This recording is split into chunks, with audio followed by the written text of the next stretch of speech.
Welcome to Miss Martin Muses. Welcome to Miss Martin Muses, where we muse upon what makes me laugh, makes me cry, makes me happy, makes me sad, or just really ticks me off. Well, today it is the return of Catholicsplaining. Prepare yourself. You are about to be Catholicsplained. Yes, it is going to be Catholicsplaining the Lord of the Rings. Catholicsplaining the Lord of the Rings. I will be having some guests popping in, but they've got a few things that they are dealing with right now, domestic things, and they will be on as soon as they can. So we have in the chat, Boosh McFadden. Hello, hello. We have Shane Nolan all the way from the Emerald Isle. And we have Snortopupus Cooper. This is a special edition of Miss Martin Muses. Obviously, it is Catholicsplaining, not the book discussion. We still will be having the book discussion with the usual suspects. Those will be at 11 o'clock Central, where we will be continuing the journey of Frodo et al. As they go to Mount Doom. Well, the part of the reason why I decided to go ahead and do something like this is, well, everyone's talking about the Lord of the Rings right now, aren't they? Because of the Amazon Rings of Power thing that is a disaster. And the only thing I'm going to say about that today is we did discover right after the trailer premiered that they do not have the rights to the Silmarillion or to the Unfinished Tales. So it's fan fiction, whatever. They misled everyone. The reason why it looks like such garbage, doesn't look like Tolkien, is because it's not Tolkien. It's not even based on Tolkien. And that's all I'm going to say about that. But there's also been a few really weird things about Tolkien's Catholicism said, or things that allegedly Catholics were in an uproar about, with Ian McKellen, for example, playing Gandalf, which didn't happen. I'm just going to lay it out here. It didn't happen. It's made up. It's slanderous. And when you consider the fact that Tolkien himself was an object of great persecution, anti-Catholic persecution, as well as his mother, to which he attributes her early death, to try to rile people up with lies, slanderous lies, is definitely not in any way honoring Tolkien and what he believed in. So, Father Sinatra is on his way, but hello, Mr. Ray. Hello. So before he gets here, I decided I'll just do a very quick little introduction. This is so awesome. I love everyone that's here. We have Mr. Roy. We have the Hound. We love our animals here at Miss Martin Muses. Just for the record, let it be for the record that we have a polar bear, a dog, and a horse in the chat. We have a polar bear. I think that's a horse. Yes, we have a polar bear, a horse, and a dog. We're just waiting for a cat to show up. There will not be a cat showing up on my end because I am on the road, so my cats are at home with their cat sitter. But let's go ahead and continue. Let's do a little bit of an introduction to Catholicsplaining the Lord of the Rings. And I think before we really get into some more of the nitty-gritty details, I just want to kind of look at some letters from Tolkien. Where is it? It's from letter 142. This is a very famous one. Because why do we get it into our heads that the Lord of the Rings is a Catholic work? Well, maybe it's because the author said so. When in doubt, if the guy who wrote the story says it is, then it is. That's just all there is to it. And for some ridiculous reason, some people are trying to say he didn't know what he was talking about when he said that, and he didn't really mean it. That's what all the kind of quote-unquote scholarship we've been seeing lately. I'm sorry. If the dude said it, he said it. So this is what he said in letter 142, written in 1953. The Lord of the Rings is, of course, a fundamentally religious and Catholic work, unconsciously so at first, but consciously in the revision. I mean, there we go. Case closed. We can end the stream now. But that's, I guess, all I'll have to say about if people say, Why do you think it's Catholic? Well, he said so. We don't really need anything more about that. And in another place, he's talking about his personal life and he says, I am a Christian, which can be deduced from my stories, and in fact, a Roman Catholic. So there we go. I mean, so he says it can be deduced from his stories, and he makes several references throughout the work, and I think that's what we're going to get into when Father Sinatra shows up. But so, and just a little bit of a taste of Tolkien and his personal faith. He was not born a Catholic. His family was Anglican, and his mother was widowed with 2 young children. And throughout that experience, for a variety of reasons, she made the personal decision that she was going to become a Roman Catholic, start going to a Roman Catholic church. So she did. She converted. Now, nowadays, if you do that, or at least in America, in some places in America, most people might go, why? I experienced that. Like, what the heck? I told one person actually wrote me a very scathing letter saying, how dare you? You're no longer a woman. But in this case, with his mother, she was actually cut off. She was cut off with no money, no nothing. And as a widow at that time, it was devastating. And she died very young. So he often will attribute anti-Catholic persecution to his mother's early death. So he felt very strongly about his faith and what it meant to his mother, and it was very, very much tied up in all of that, as well as his personal faith. Well, guess who's here? Guess who's here? It is none other than Father Sinatra. It is Father Sinatra. Welcome, making his debut on Miss Martin Muses. It is Father Sinatra. How are you today, Father? Very well, very well. Thanks for having me. Hey, yes. It's been a while. It has been a while. Yes, our other father, Father Miller, is off on sabbatical, and so it kind of put us on sabbatical, didn't it? Just a little bit, just a little bit. But no, it's great. It's great to see you. And how's Batman doing? He is longing for my blueberry pastry. Is I've a little blueberry pastry, so he wants it bad. Uh-oh. I had to take him for a walk. If I didn't take him for a walk, and I was down here doing this, he'd be a mess. So. Oh, well, there you go. Well, so there is the precious in your home right now. Yes. Yeah. Well, And maybe I'll break out my Gollum imitation in a bit. oh, oh dear. No, that would be actually incredibly awesome. I'm not sure where Lady Gravemaster is, but she might be popping in. She said she was running a little late. She's on her way. Oh, excellent, excellent. So, Father, I just gave a bit of a background of what Tolkien himself said about the Lord of the Rings being Catholic. I read some of his letters and talked about the persecution that his mother went through and the great prejudice. I didn't know if you wanted to join in maybe a bit of as an introduction to what is Tolkien's work and the Catholicism and all that, or perhaps your introduction to the Lord of the Rings. Anything you Well, want to talk about? the interesting thing is that I tried reading The Hobbit as a kid, but it did not capture my attention.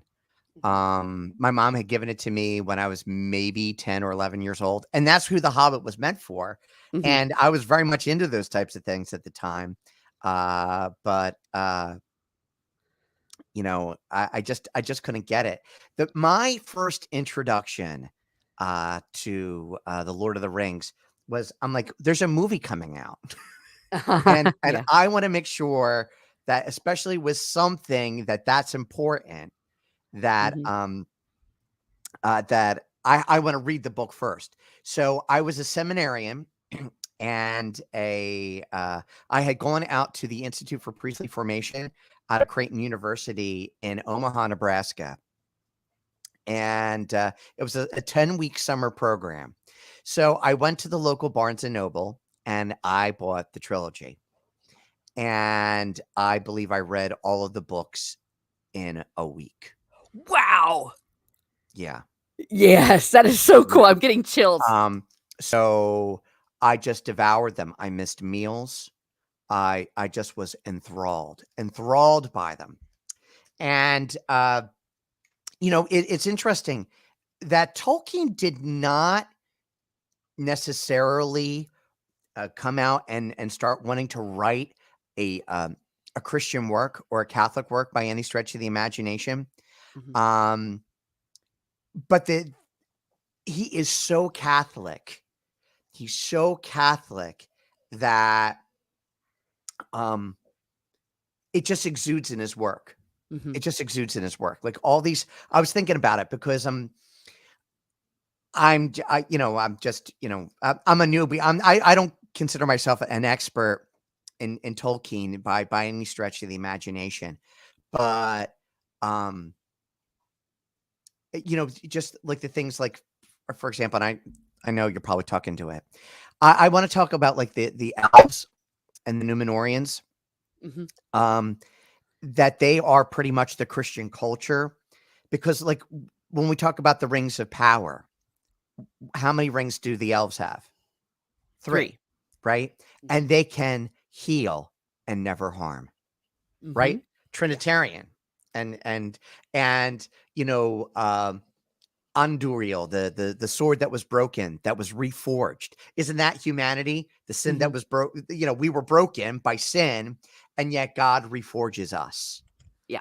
And that the Numenorians are kind of like, I don't want to say what we're going to be as part of the beatific vision, but it's exactly who humanity is meant to be. Yes. We're meant for greatness as part of this great kingdom. I don't know if you want to say that Gondor is a parallel for, the fallen condition of humankind and the restoration of the kingdom and the restoration of the kingdom of heaven. So, but I just think that everything that he says, you know what? That's pretty. Snortopupus J. Q. Burr, my favorite. That we don't know as much about the works as we think we do. Enough. He's spelling at my chair. He wants his he wants he his Danish so bad he could spit. he wants his precious. You has what we want, and we want this. Yeah. Talking about fallen man. Yeah. Well, no, and that is that's particularly applicable because the whole restoration of everything, he put it with March 25th. So as a Catholic, I mean, come Mhm. on, March 25th, Yeah, we all boom, know boom, boom. exactly. Boom, boom, boom. Exactly, exactly, It like exactly. hits you over the head. So this whole idea of the fall from grace and all of those things, and that it's restored to March 25th. And those maybe that don't know, March 25th is so huge to me because it's the only time in the ordinary form at incarnatus est we all genuflect, because the Right. triumph of the incarnation of Christ and conquering death. And it's of course March 25th is the solemnity of the incarnation.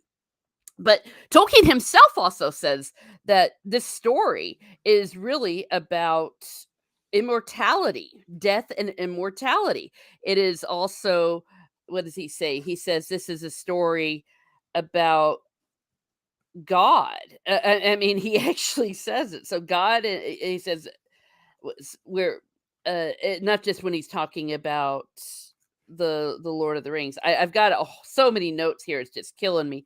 But it's not like we're sitting around and imagining these things. These are things that he said, and he told people in their letters. Yes, he said the real theme for me of the Lord of the Rings is about something much more permanent and difficult: death and immortality. The mystery of the love of the world in the hearts of a race doomed to leave and seemingly lose it. The anguish in the hearts of the race doomed not to leave it until its whole evil aroused story is complete. So, yeah. We also have like Gandalf, Mhm. from being Gandalf the Grey to Gandalf the White. Um, that other concept of transformation. So. Oh, yes, after he dies. Yes, he's got a transfigured body. Yes. Yes, welcome, Steve Kenobi. Yes, Minas Tirith has the greatest library in Middle Earth, an Alexandria reference. Yeah, all of those things. And Steve makes an excellent point here. He says, I am an atheist of sorts, and I fully approve Catholicism and the Lord of the Rings. It enhances it.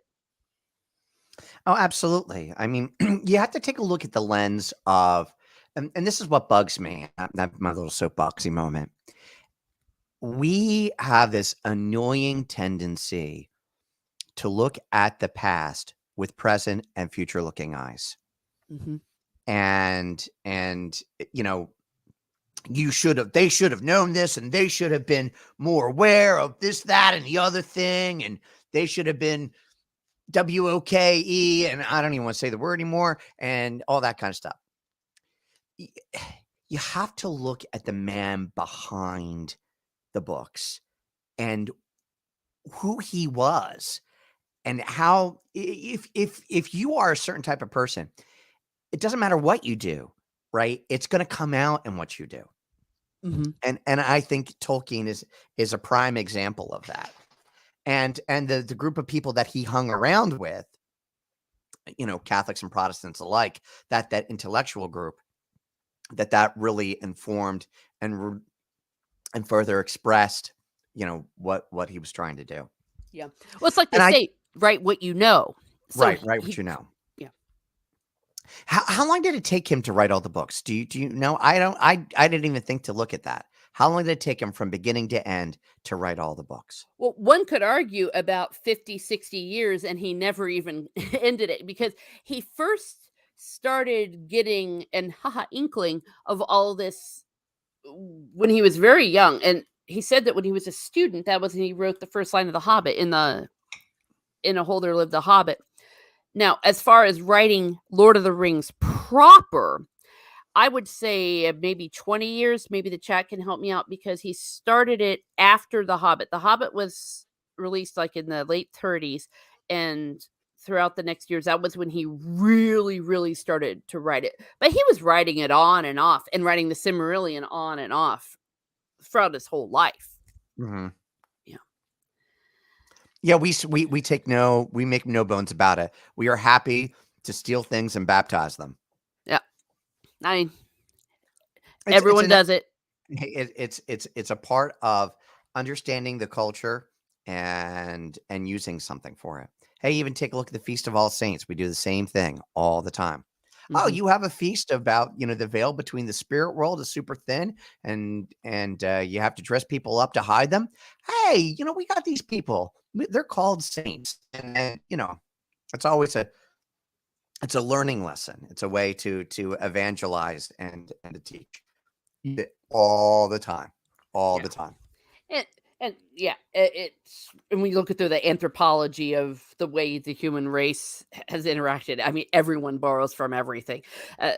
One of my favorite quotes from St. John Paul II was they were like, well, if the flood happened.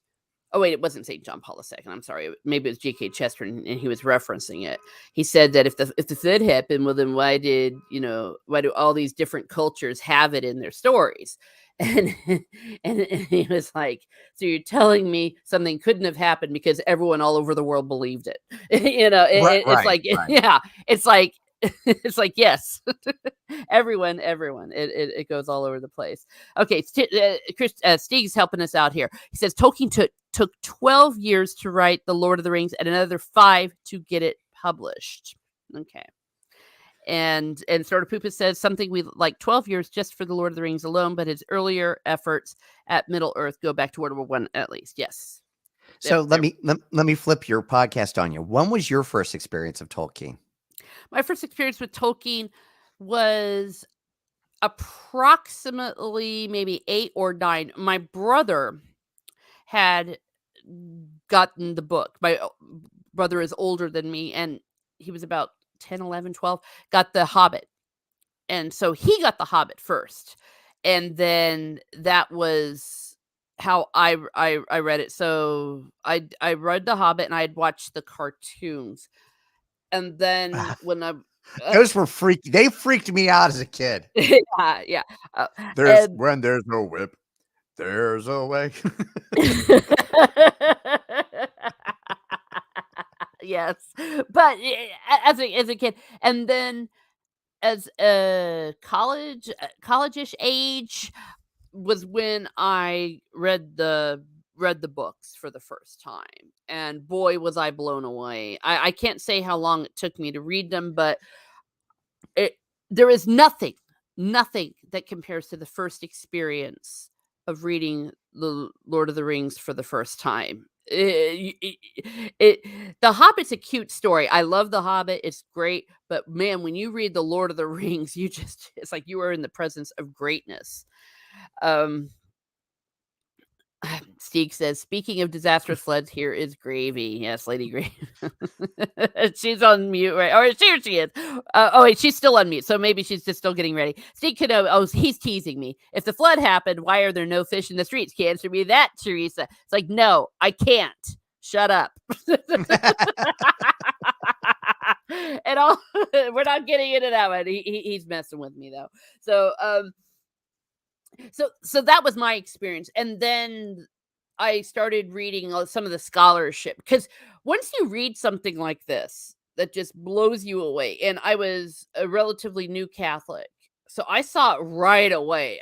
I'd heard it was a Catholic work, and I was just like, "Holy crud!" It was just, to me, it was just dripping. It was popping out at me, and the epicness of my own life, and as a dramatic young thing, I was all in orchestras and music and gonna spread the greatness to the world. So it was like this great magnum opus. And then when I read the Silmarillion, and his myth began with music.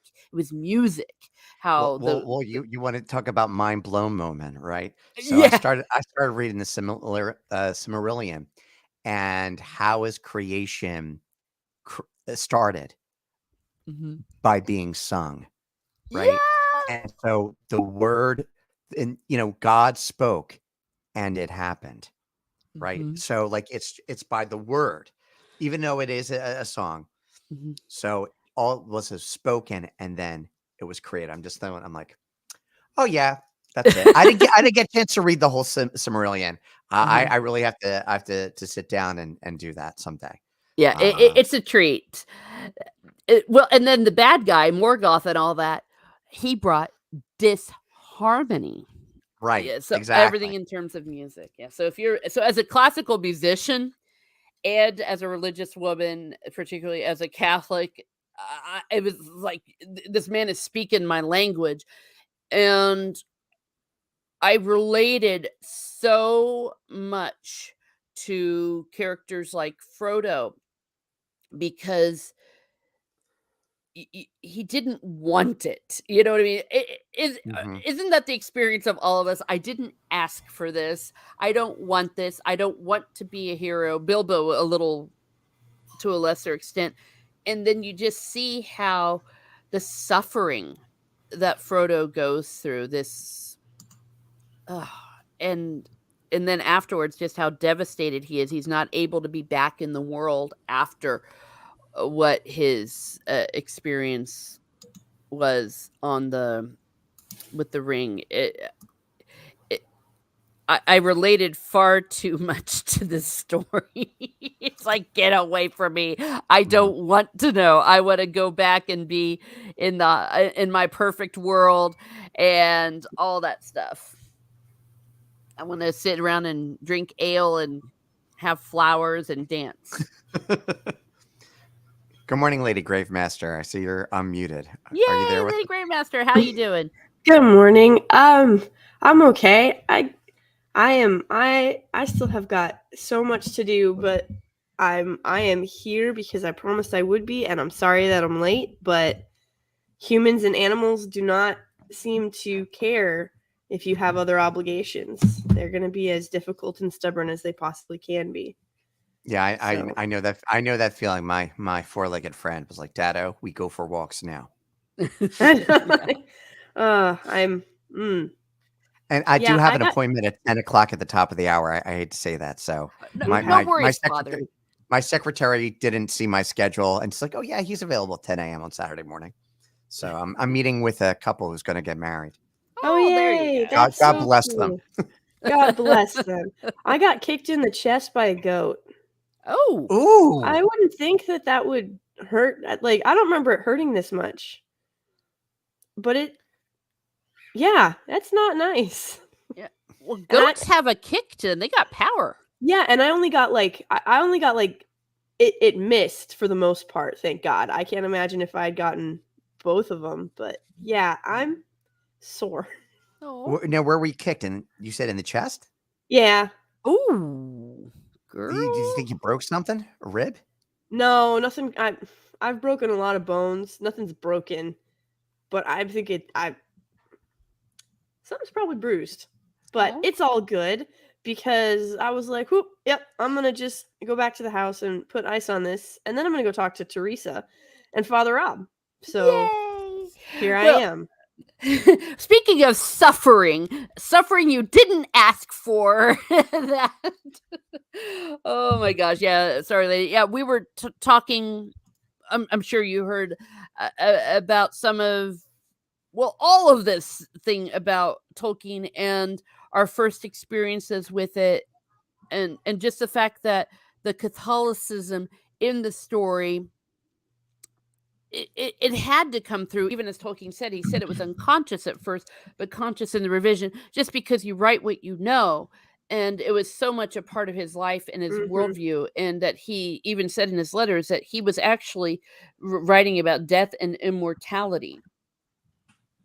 That is like the main theme of his story. And it's just so deep and beautiful. I do have some things put aside about what he says, particularly about Galadriel and Our Lady, and Elbereth and Our Lady, as well as things like Lembas and all that. So I'm going to hand the Yes. floor to you for a few minutes, Lady Gravemaster, and maybe give some of your initial thoughts.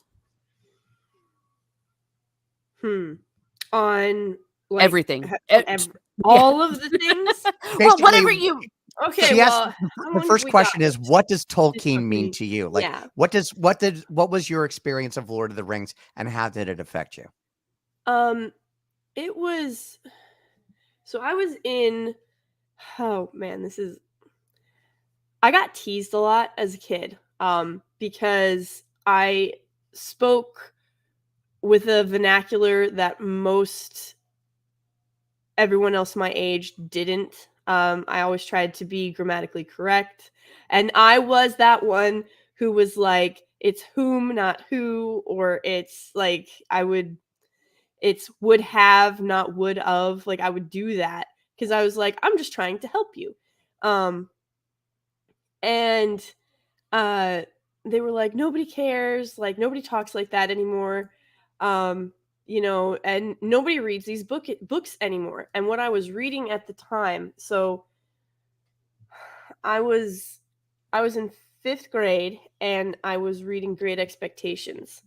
And if anybody has read Great Expectations, it's a 12th to college grade level reading level is where it sits. I read and understood it, but I had to have a dictionary and I had to have an old English to English dictionary because there were words in there that were not in my modern dictionary that I did not understand. So I had 3 books open so that I could read Great Expectations. And my 5th grade teacher, who was awesome, she was like, look, because back when I was growing up, we had the advanced reading program, and you had to get 10 points a quarter. So every 9 weeks, you had to get 10 points, or you had to read something worth 50 points that was finished and you tested out by the end of the 4th quarter. And she's like, it's probably going to take you all 4 quarters to read this book because it's so big and it's so complicated and it's so complex. I finished it in 6 weeks and I tested and I only missed 1 question. Wow. And she said, well, if you read that, you understood it, and you liked it, I have a series for you that I think you're going to really enjoy. And she she handed me The Hobbit. So it's like, The Hobbit was really thin, and then there was this stack of 3 other books. And she was like, now, you don't necessarily need to read this part first, but it will help with the context of the book, and it's like an introduction to this larger story's characters and everything that has happened. And she said, if you finished Great Expectations in 6 weeks, she said, I expect this will probably take you through the end of the school year to complete. And she's like, but you'll have Christmas break. Christmas break was only like a week and a half away. She's like, you'll have Christmas break. You'll probably be able to finish The Hobbit. I started reading The Hobbit, and it was this like fun. I was like, oh, this isn't hard. Like, what is she talking about? This is like, I understand exactly what I'm reading. I know what's going on. And I got through The Hobbit in 3 days. And I was like, yeah, like I want to see what happens. I want to go to the Shire again, and I want to do all these things. So I picked up Fellowship on the first day of Christmas break. And I had finished the 2 Towers by the end of Christmas break. And then went ahead and picked up The Lord of the Rings. And to prove that I had done it, I wrote 3 book reports, one on The Hobbit, one on The Fellowship, and one on 2 Towers, and handed them to her. And she was like, what are these? And I said, those are my book reports for the first 3 books. And she looked at me in like straight disbelief. And I said, you don't understand what this. I was like, thank you so much for this story, because I said, it is everything and more that I have been looking for. It's fantastic. And yeah, that was my first experience. And I wonder to this day if I had tried to pick up the Fellowship of the Rings, like if I tried to pick up Lord of the Rings before I picked up Great Expectations, if I would have been able to read it as fast as I had or understand it as well as I had, because Great Expectations is a great book, but people don't speak that way anymore. Mhm. And Although we did call my friends when we read it in high school, we referred to our parents as the aged peas for about a year and a half. Yeah. Well, no, and that's great. And the fact is that the way maybe Providence worked is that you were able to understand it and then experience the Lord of the Rings. When you read the Lord of the Rings for the first time, were you able to see the Catholicism? Like, did it speak to you the way it spoke to me? So I am a cradle Catholic, and I mean, it was pretty obvious to me right off the bat that Gandalf was either a singular incarnation or representation of Christ. Like, he wasn't Christ full bore, but he represented, like, especially when he, after the Balrog and he was resurrected, that was pretty significant in terms of his, what he was what version of Christ he was representing. But when they made him Gandalf the White, it was like, okay, maybe he's not exactly Christ, but he could be an angel. So it was someone who has been a cradle Catholic. It was wildly apparent to me, the Catholicism, the Lumbus bread, Oh yeah, the lambus bread. Yeah. yeah. Mhm. That The was bread of angel, the bread of the elves, and yeah. the elves were angel characters. Of course, we call the Eucharist the bread of angels. Yeah. Yep. It was I was floored that my youth groups and my churches and all the Catholic camps I'd ever been to, like, I didn't understand why this book was not more like pronounced in Catholic circles. Like, it's very bizarre as a cradle. I don't know, Teresa, as a convert, if you see it more, because maybe you guys, maybe some came through Tolkien to the faith, but Yeah. but as a cradle Catholic, it's not, you don't grow up and people aren't like, oh, did you recognize that when Aragorn released them from their oath, and everything like that, that he was fulfilling a prophecy. Like, have you noticed all the prophecy? Like, we don't talk about Lord of the Rings in cradle Catholic circles. It's not really something that is pushed in youth groups or in CCD or in religious education.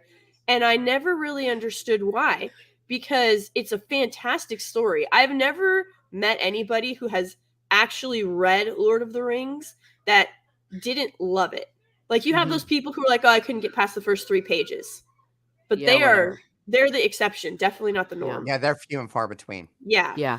So I've never met someone who has actually read the books and not loved them. So why this isn't like a required reading in Catholic schools, or why it isn't, brought up in Catholic classes, especially like in RCIA classes. I mean, No, I it's- hear you. I can tell you this, that a lot of the scholarship and the dynamic writing in the Catholic institutions right now, they are actually converts. So maybe it's the convert culture, but it was a big part of it. As now, when the movies came out, I don't know if you were in school at the time, but when the movies came out, I did know a lot of priests that decided, oh crap, I can, oh my goodness, I can use this. I can use this. And one priest brought me in.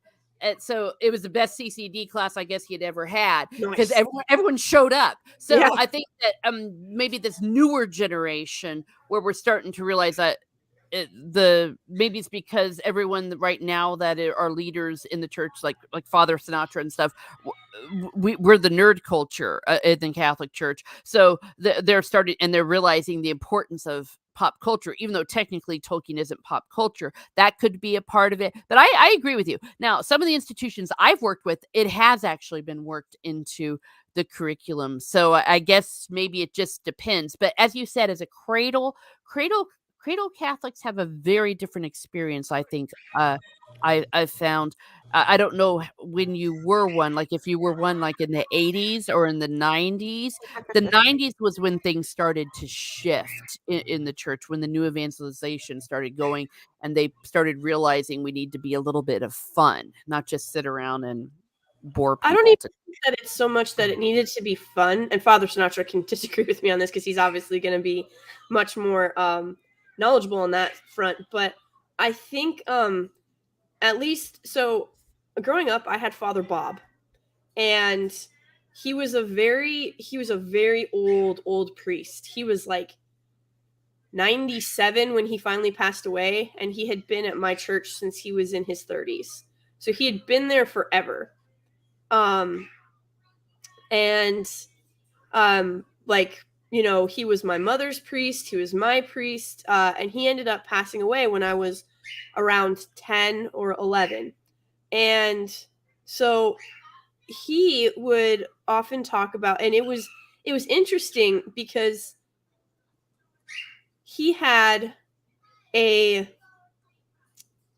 don't know how to put this other than like the approach that he took to the church and to like his flock was 97. I didn't know that priests could go that long, but yeah, he kept trucking. The deacons took over a lot towards the end, and he had like guests, like visiting priests come in, but he was there.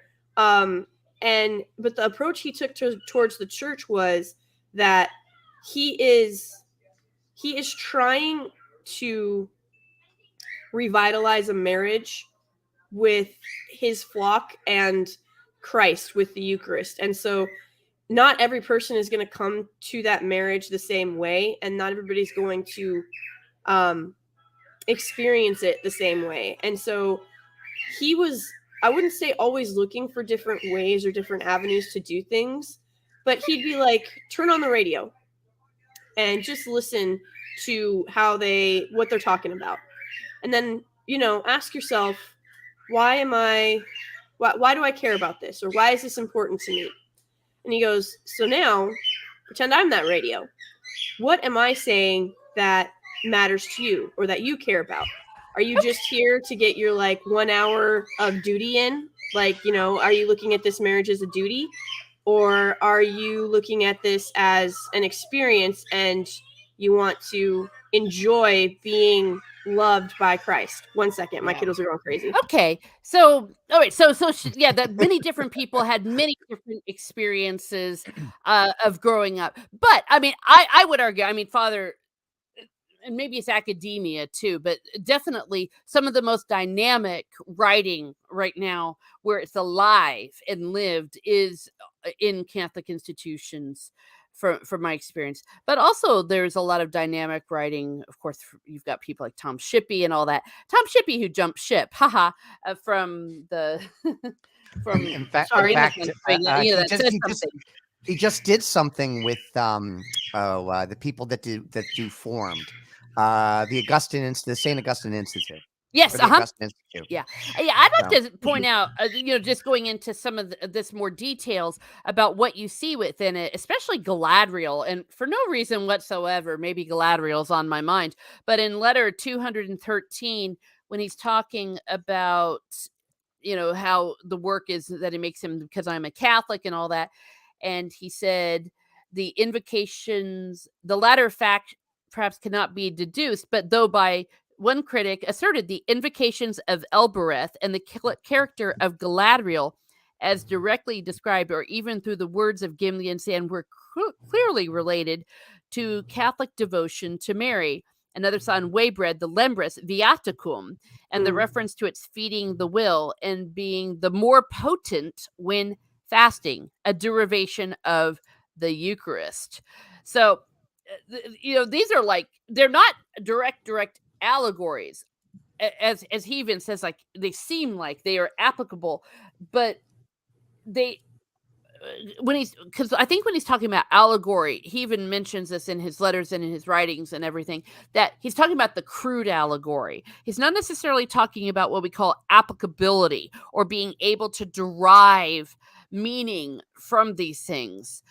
So what Tolkien understood in his storytelling is it is a Catholic work, but it's not just for Catholics. Absolutely. It's for everybody. And so what he's referencing when he says that he's not a fan of allegory, like he's even stated that it is almost impossible to completely get away from allegory, but there's a difference between being inspired by something and having that sort of nuance there and that subtlety there, and being like a straight line allegory for something. So you have Galadriel, who was clearly inspired and has imagery from the Holy Mother, and how everybody was just so in awe because you could just tell by looking at her that this, like all elves, I mean, everybody was impressed by Legolas, but there was just something about Galadriel. She didn't whip out a bow. She wasn't flinging around and killing orcs and doing all of this stuff. But there was something about her that was just powerful. And so you have that subtlety and that nuance, and that he was just so incredible at writing. He didn't heavy-hand it. Now, I'm not saying that I don't love C.S. Lewis, because I do, but where you have the inspiration from the Holy Mother for Galadriel, you have a straight ripped from the Bible allegory when it comes to the stone table and the resurrection of Aslan and dying for another's sins. Like that is a 1-to-1 allegory right there.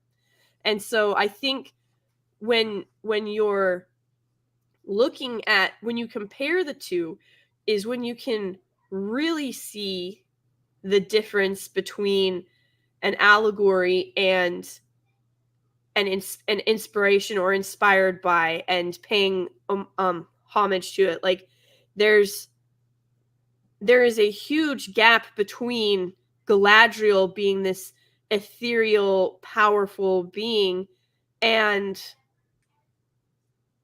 Aslan dying and the stone table cracking in two. Like that one has subtlety and one definitely doesn't. Yeah. Well, and in letter in letter 320, I just that moment when I read that book blew my mind. Sorry about right? that. No, go totally ahead, Father. No, like just to talk about how C.S. Lewis. I don't want to say that Tolkien was more measured, but C.S. Lewis definitely had a thought in mind. But when the stone table, I'm like, oh, I know what this is. I know what this is. I know what this is. And of course, this is something that I read as a young priest too. I'm like, why haven't I read all the C.S. Lewis stuff? I'm like, well, let me pick up The Lion, the Witch, and the Wardrobe. And actually, no, what is it? The magician's nephew. Is that the first one? I forget. Yeah, first one Yeah, yeah. chronologically. Yeah. Yes. So I read that. I read them in order. And then when I got to I'm like, okay, I get that. And I think I was a little teary-eyed when I read it. I'm like, I know what this is. Oh yeah. Oh, and don't get me wrong. I think that what we're all saying is what C.S. Lewis did was great, but but it's apples and oranges. Mhm. Yeah. But here's something else that Tolkien deliberately. This is what Tolkien says about the Blessed Virgin Mary and Galadriel. This isn't us.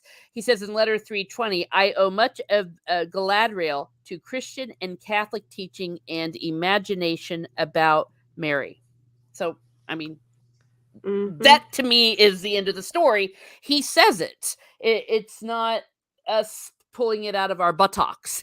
And of course, it's not a one-to-one allegory because it can't be, because obviously Galadriel was married and had natural children, elf children, and all that, and was a penitent. But also Galadriel, her name is what was it? Maiden crowned with.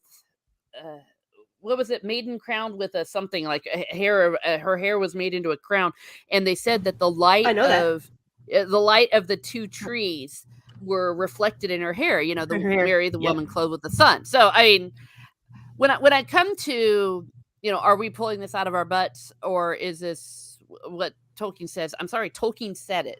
So no, stop saying. Okay, so I'm sorry. I don't mean to cut you off, and I know it's your stream.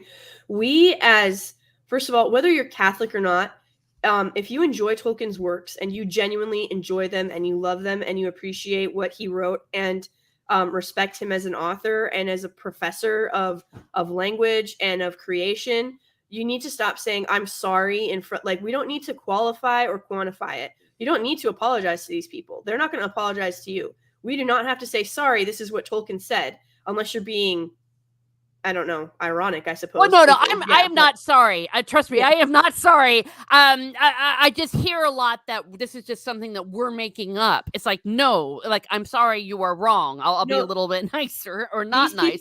These people I am not ashamed. Yeah.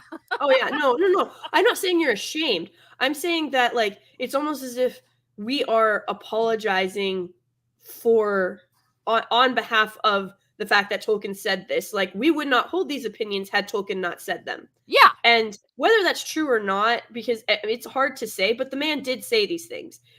So I've long ago gotten out of the habit of, I'm sorry, that's just what Tolkien says, like, this is the fact. Like, no, I just straight up look at him and I'm like, hey, I said, not only did he care enough about these characters to create languages for them, he created genealogies, family trees, and histories.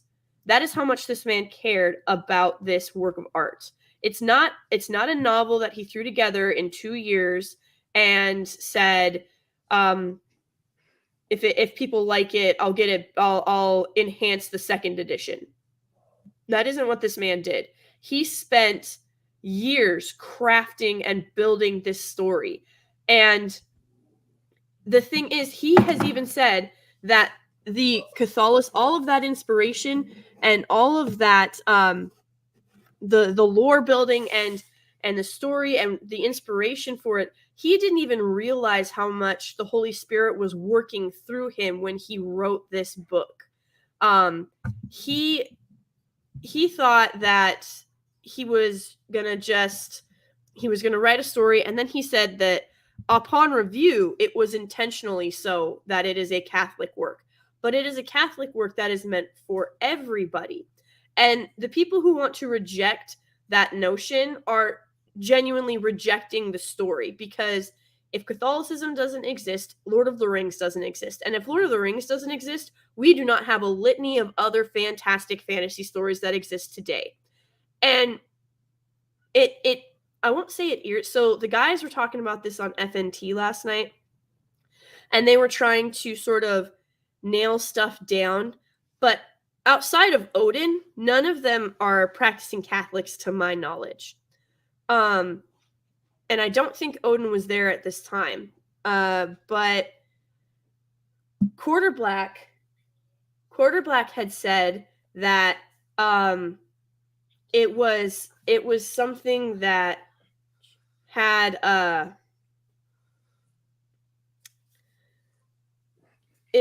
oh god, I'm trying to remember exactly how he phrased it. It was something to the effect that when people look at Galadriel in armor, they it represents like the evil in her, because they were talking about when she went supernova, you know what I mean? Yeah. And they're like, well, it's supposed to like represent the evil. And it's like, no, that's not exactly what that was going for. So even her armor in that scene was, again, and yes, I know that had to do with the effects, but it was meant to show like they were like, well, because it was so simple and stripped back. It's meant to show that she would be leaving what, like, her elven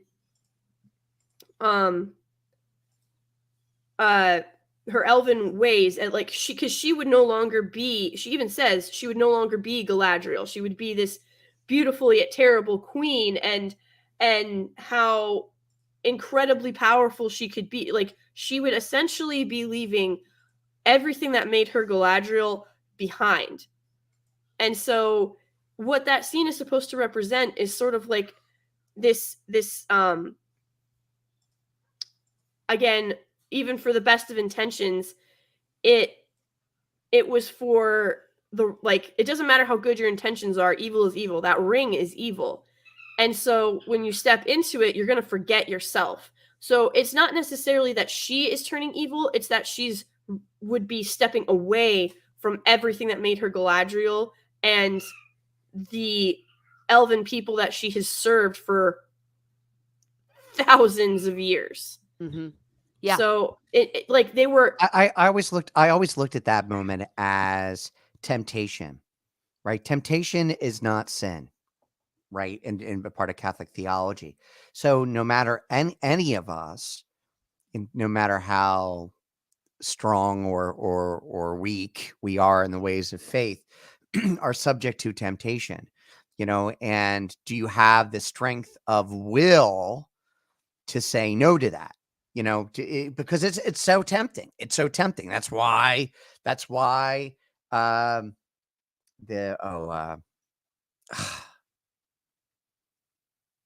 Aragorn's ancestor, the human that took the ring, what was his name?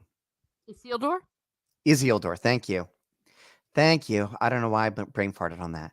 Right? Isildur, right? He took it to destroy Sauron. Right? Mm-hmm. He cut off the ring and was going to throw it into Mount Doom, but the temptation became too great. Mm-hmm. So he didn't. You want to talk about, you were talking about will in terms of those moments. Mm-hmm.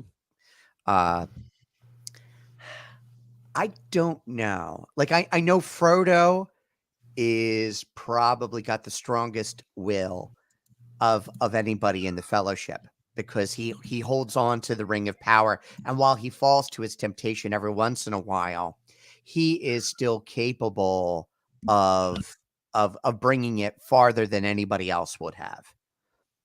But let us not fail to acknowledge, in terms of virtue, Samwise Gamgee, who I think is the unsung hero of Lord of the Rings. Yes. Now, I don't know if he would have been able to be the ring bearer the whole time. Probably not. But he was a tough dude. Frodo would not have been able to make it without Sam. Yeah. Well, we see that literally when Sam carries Frodo up Mount Doom. Right. Yeah. Well, Tolkien himself says that Sam was the the real hero of the Lord of the Rings. Yeah, I think you're right, Father. So I don't know that Frodo has the strongest will, perhaps. Maybe he was just he was maybe perhaps the most innocent of the company, and so it just took longer, perhaps. Yeah. Because Yeah. the last time on one of our book, the last time I was able to make a book discussion with Lord of the Rings, we talked about what each of the characters did when they were presented with the ring. And every single character had to talk themselves out of taking it. But Sam, thinking Frodo is dead, is the only one who has to talk himself into taking the ring. So he has to actually convince himself that this is okay to do because Frodo has now ceased. And so I think he perhaps has the strongest will in the Fellowship, because it never occurred to him to ever take the ring for his own, or to use it for his own means.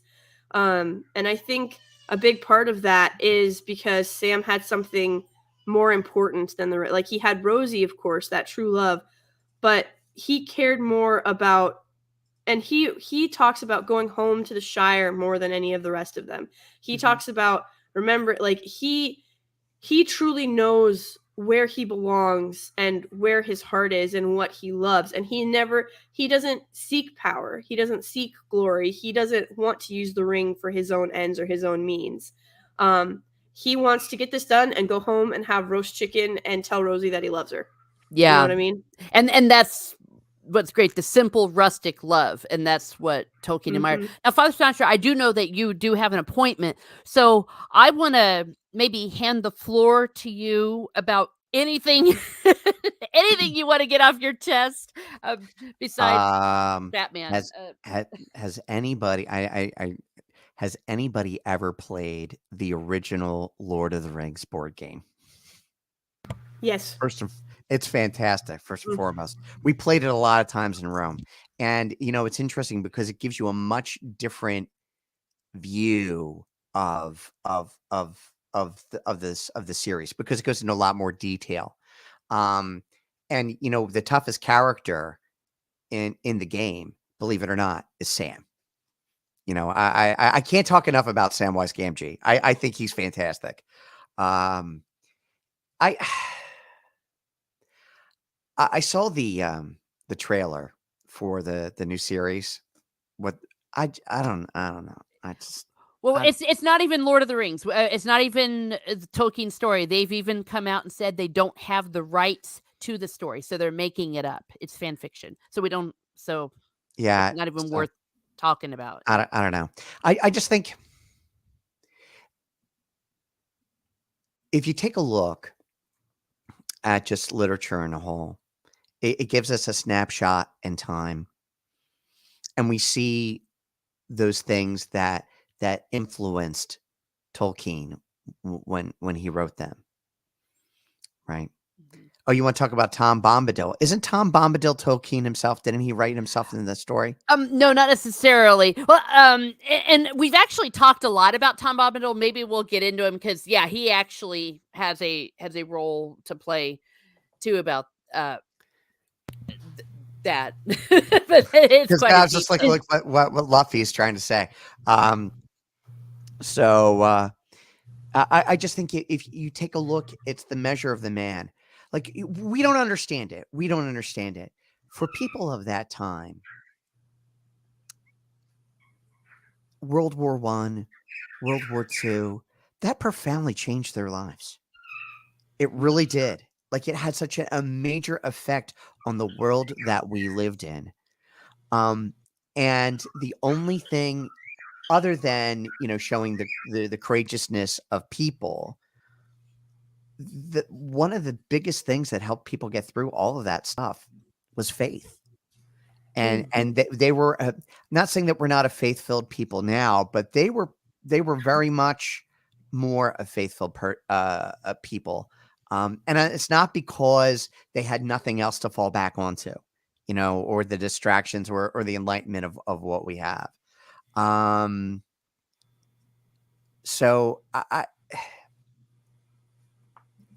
Tolkien is just so important, not just for people of our ilk, the nerds among us, but I just think it's a wonderful allegory on society and the goodness that's innate in people, about what our true nature is.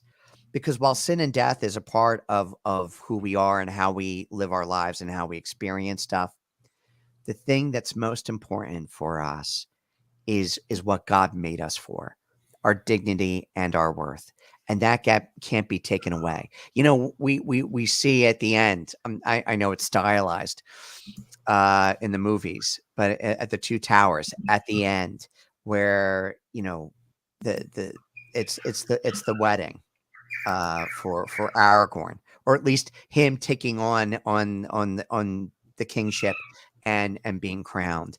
And then the hobbits who've been through them the whole time, they bow down before the king, the new king of Gondor, or the true king, the true heir of Gondor. And then he says very plainly, but you kneel to no one. Mhm. I don't even know why I'm getting choked up. It's just the I fact do. that it's just that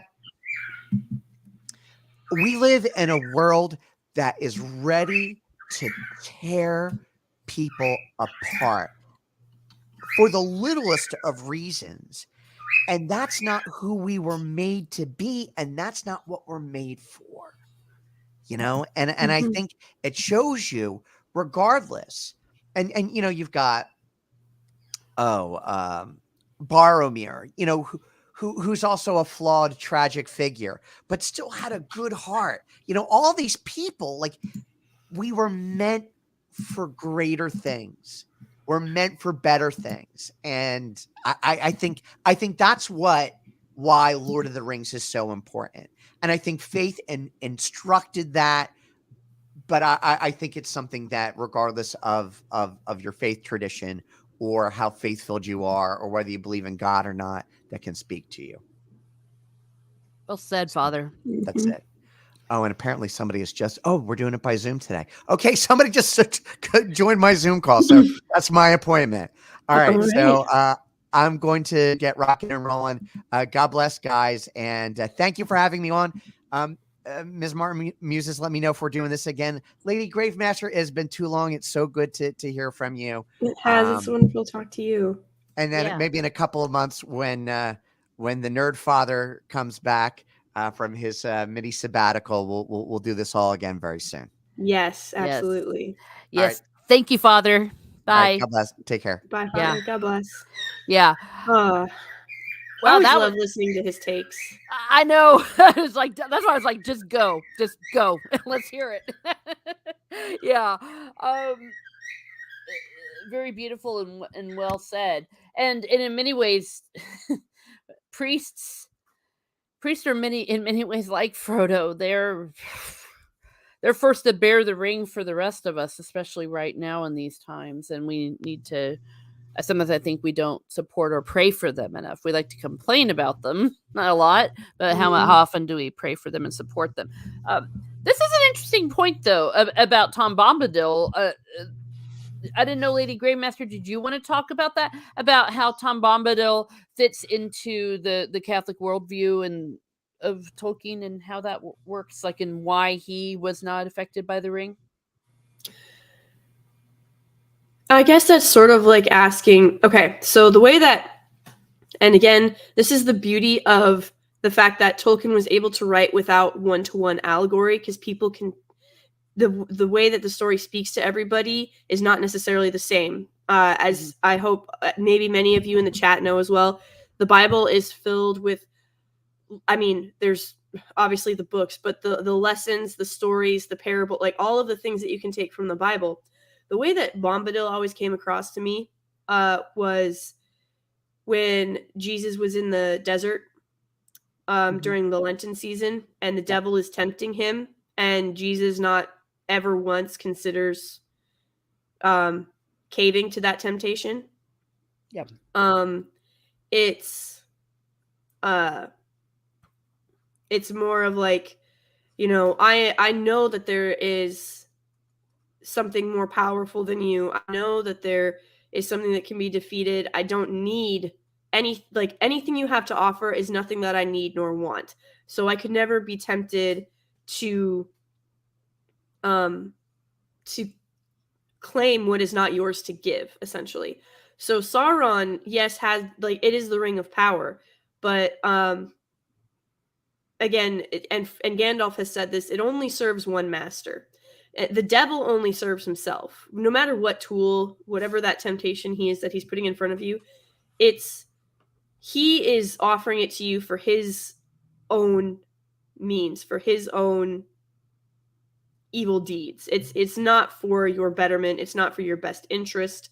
It isn't for anything that is going to help you. And it is in fact a fallacy. Like whatever it is that he is offering you is not worth the price that you will have to pay. And it is not near as powerful as the actual, like the real power that's out there in the world. Gandalf alludes to it, and they never really do come out and say it, but there's one line when they're talking about the bonds of fellowship. There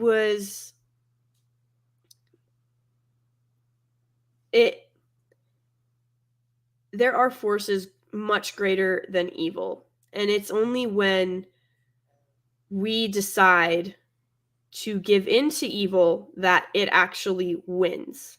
And no, I'm not I'm not saying, of course, evil people they murder and they do terrible things, but as a whole, when good people refuse to allow evil to continue to run rampant is when it gets squelched. Yeah. And for better or worse, Bombadil was in his area, he was in his woods, and so it just reminded me of how he had, it was like the ring really didn't mean anything, and so he wasn't tempted by it at all. So you're talking about a completely different entity who has experienced time in a different, like outside of time. And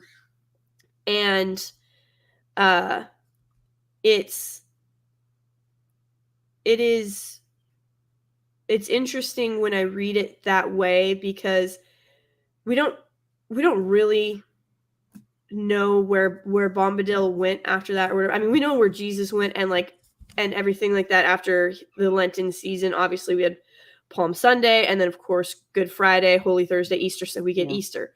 But it's always interesting to me to read that, because it just constantly reminds me of when Jesus was in the desert. And to Luffy's point, the devil was also a disciple. Don't forget, he's a fallen angel. He answers to God whether he likes it or not. He thinks he answers to himself, but he doesn't. So I'd say your point actually means that he's more closely related to Satan and the devil than pretty much any other point. Yeah. And if there is, well, he's definitely a demon, for sure. And Morgoth is the one that did the original rebellion against God in the Silmarillion. Now, Tolkien says in letter 144, he says, Tom Bombadil is not an important person to the narrative. I suppose he has some importance as a comment.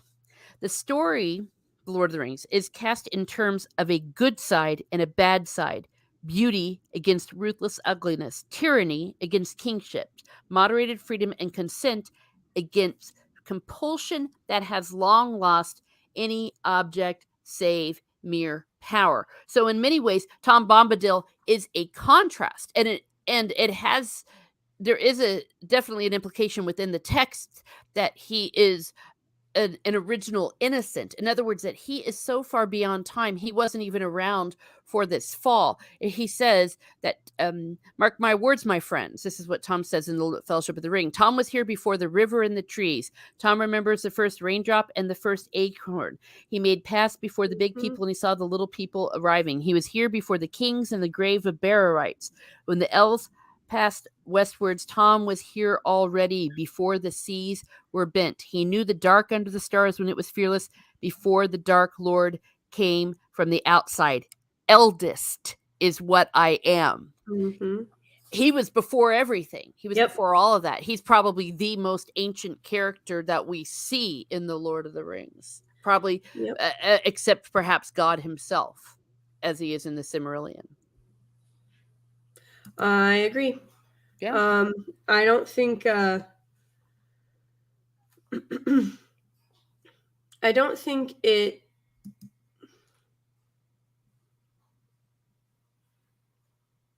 because Tolkien, like, and he even says that he perhaps isn't important to the narrative per se, but I've noticed this with Tolkien's writing. There's not filler. There's not fluff. No.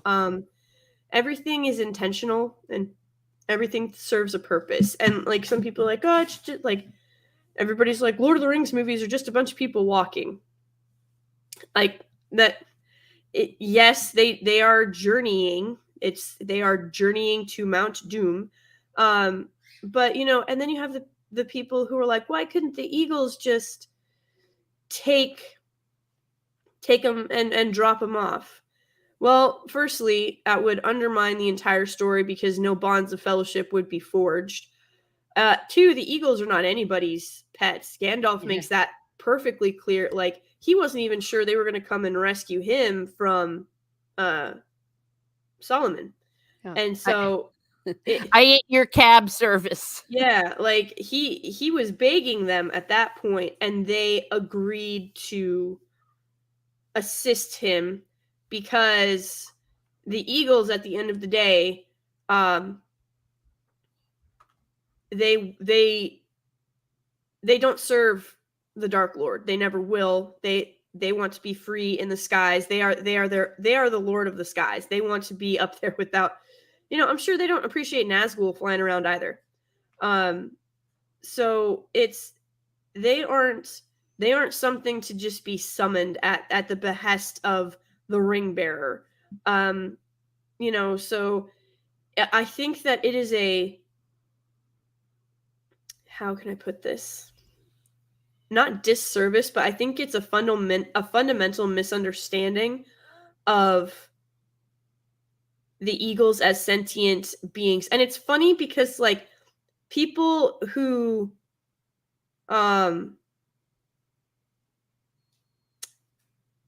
like the people who are always seem to me that always want to like, well, the Eagles could have this, the Eagles could have that. They're also like animal rights activists in the same breath. And I'm like, how are you going to be okay with the Eagles being on like on like speed dial for the fellowship? But then in the next breath, you're saying that Bambi's mom getting shot was, the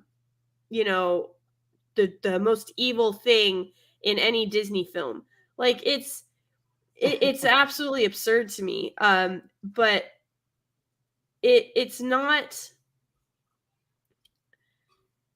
something that is thought of a whole lot. And I see is it Luffy or Luffy? I want to say Luffy. Oh, I think, to be honest, I think he's joking because Lord of the Rings based on World War II and the Eagles are Americans and they didn't show up. Like, that's actually, I was going to say, that's like one of the most hilariously could be, I mean, if that's what you wanted to pull from the story, that's honestly fair because America did not get involved until the very end. Especially World War One. Yeah, but it is based on World War One, and I'm pretty sure the Eagles are meant to represent warrior angels, which, like, if you've read Revelations, you know why they're coming at the end. Yeah.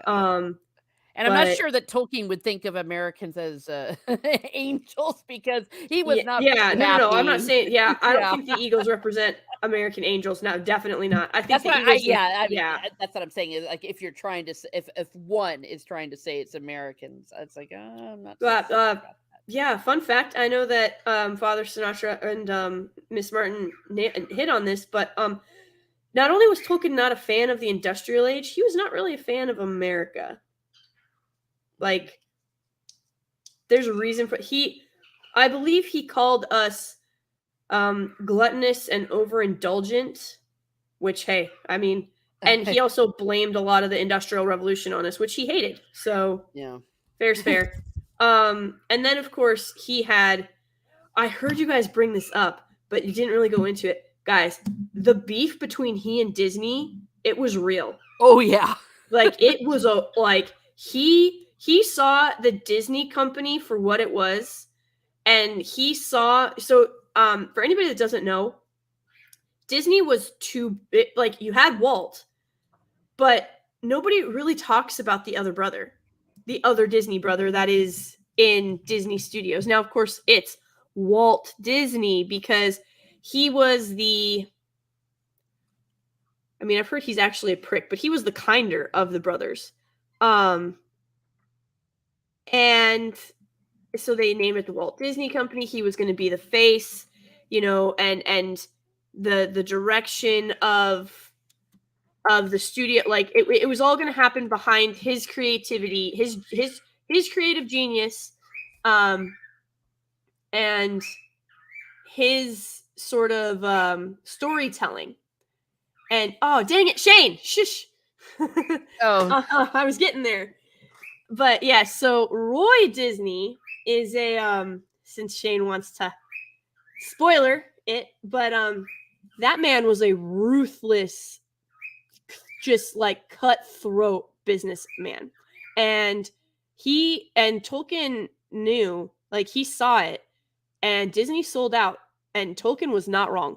But I think had Tolkien been able to see Amazon from, like, you know what I mean? If he had the foresight to see Amazon. Oh, Shane, I'm teasing. I'm just teasing.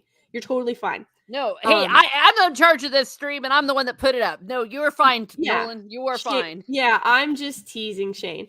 But Roy was, it was all business. It was, how can we make money? How can we make more money? How can we be the most successful at this and do all of these things? So while Walt is dreaming up all of these ideas and has all of these stories and is like, I want to create this world. I want it to be immersive. I want to do this. Like, Walt is very much head in the clouds.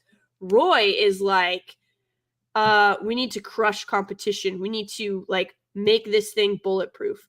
And it was, you know, if you look at Grimm's fairy tales, guys, I think, and Tolkien has alluded to this because he said that nothing he has ever seen from Disney had the faithfulness of the authors. Oh, yeah, and he said that he loathed, I mean, yes, he said actually in one of his letters, he loathes everything they've done. The one that came the closest for him, for Tolkien, was Snow White. That was the one that came the closest because, guys, in Cinderella, the stepsisters chop off their heels and they chop off their toes trying to fit into the shoe. That's, like, the Grimm fairy tales, like, even Hans Christian Andersen's fairy tales are a little bit darker.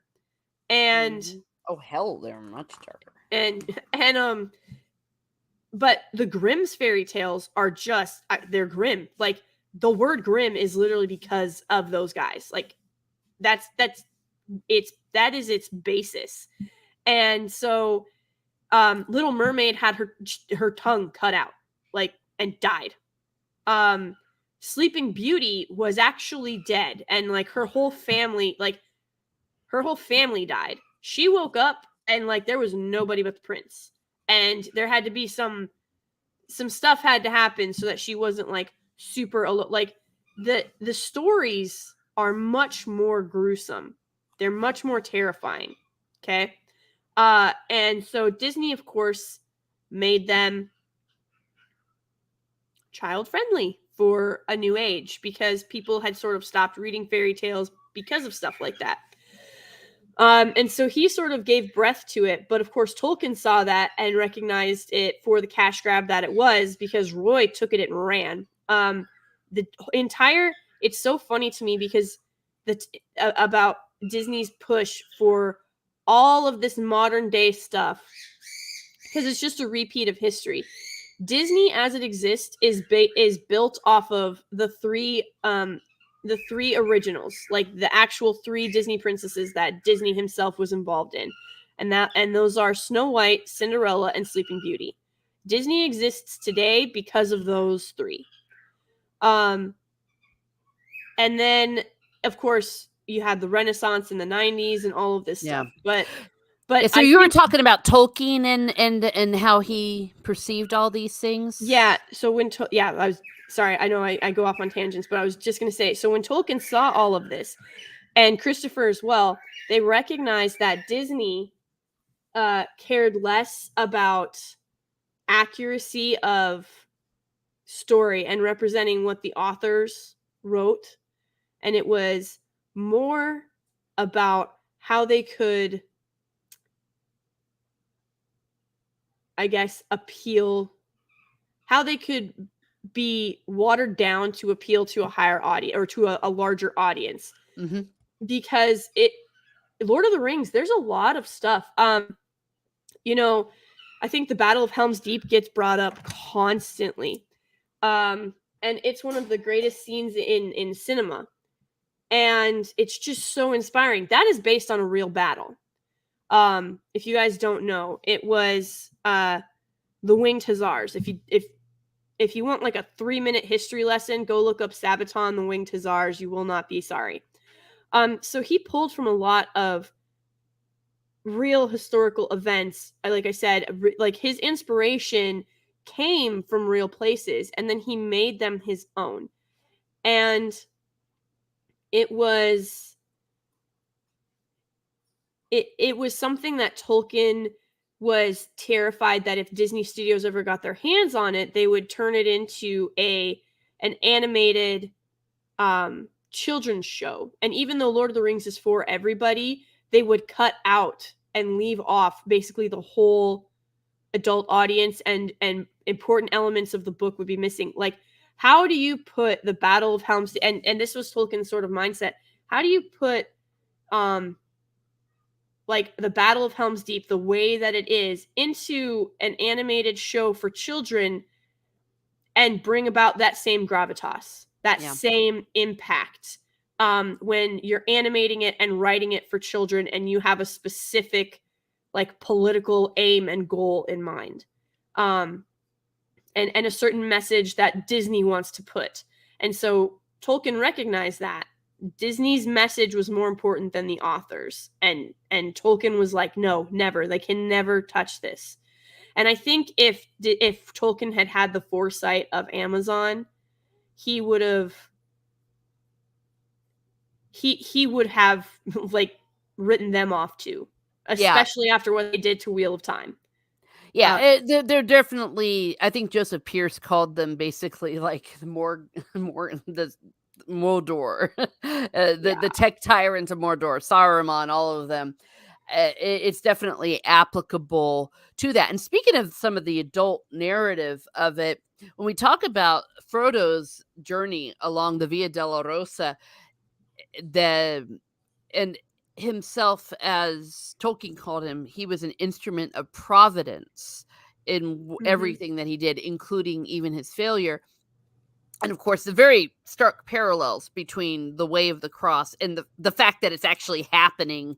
This event actually happens on Good Friday in the liturgical calendar. It's almost on the nose. And then when Sam picks up Frodo and starts to carry him, and that's Saint Simon, who carried the cross for Jesus. So, I thought that was okay. I mean, yeah, I could see that. Totally. I thought that was Jesus picking up the cross. Oh, well, no. Like, because Sam, I guess, okay, for me, like, Samwise always struck me as more of a Christ-like entity than Frodo, if that makes any sense. Like, I realize that Frodo's journey is he's carrying this heavy weight and he's carrying this burden and he doesn't want it, and he's trying to, like, if anybody else wants to take this burden, if it's your will, like, please take it from me. Yeah, I guess it could be seen that way. I'm just saying, as far as though the way it was presented in I'm trying to find the letter here where he talks about that. I can think about it. What happened? He couldn't carry it any further, and so he needed the help from his companion, because Jesus, the Christ, needed help from a human.